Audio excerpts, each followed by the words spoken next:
మనం చెప్పాలనుకున్న విషయాన్ని సింపుల్ పాస్ట్ టెన్స్లో ఏ విధంగా వ్రాయాలో చూద్దాం. రాజు సినిమాకు వెళ్ళాడు. ఇది మనం చెప్పాలనుకున్న విషయం. వెళ్ళాడు అంటున్నాం కాబట్టి ఇది పాస్ట్ టెన్స్ అని అనుకోవాలి. సరే, ఒక పని పూర్తయింది. ఏమైంది? రాజు సినిమాకు వెళ్ళాడు. ఈ వాక్యాన్ని ఏ టెన్స్లో వాడాలి?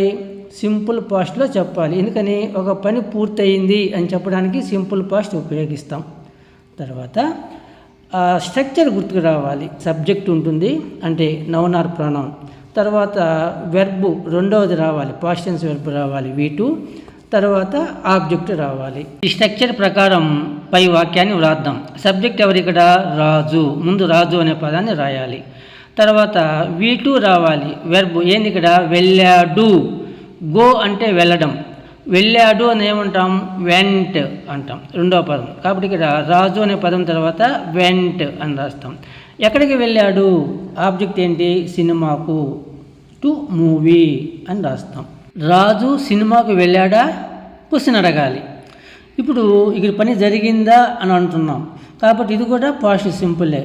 ఇక్కడ పాస్ట్ సింపుల్లో అంటే ఒక పని జరిగిందా అని అడుగుతున్నాం కాబట్టి పాస్ట్ సింపుల్లో క్వశ్చన్ అడగాలి అని గుర్తుకు రావాలి.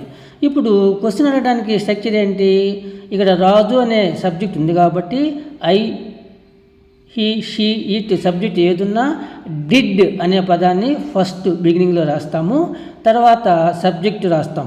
తర్వాత వెర్బ్ని మొదటి ఫామ్లో రాస్తాం, బేస్ ఫామ్లో రాస్తాం. తర్వాత ఆబ్జెక్ట్ రాసి క్వశ్చన్ మార్క్ ఉంచుతాం. డిడ్ రాసాము. తర్వాత సబ్జెక్ట్ ఎవరు ఇక్కడ? రాజు రాసాము.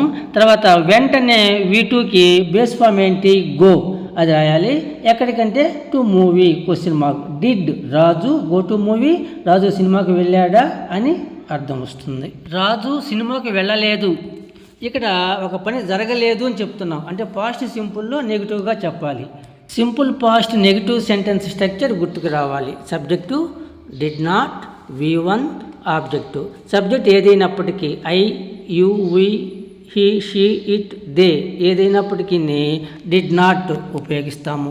రాజు did not go to movie. Raju సినిమాకు వెళ్ళలేదు.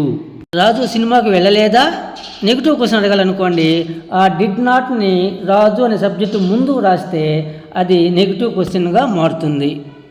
సింపుల్ పాస్ట్ టెన్స్లో సబ్జెక్ట్ ఏదైనప్పటికీ పాజిటివ్ సెంటెన్స్లో V2, క్వశ్చన్ పాజిటివ్ క్వశ్చన్కి డిడ్, నెగిటివ్ సెంటెన్స్కి డిడ్ నాట్, నెగిటివ్ క్వశ్చన్కి డిడ్ నాట్ లను మాత్రమే ఉపయోగిస్తాము.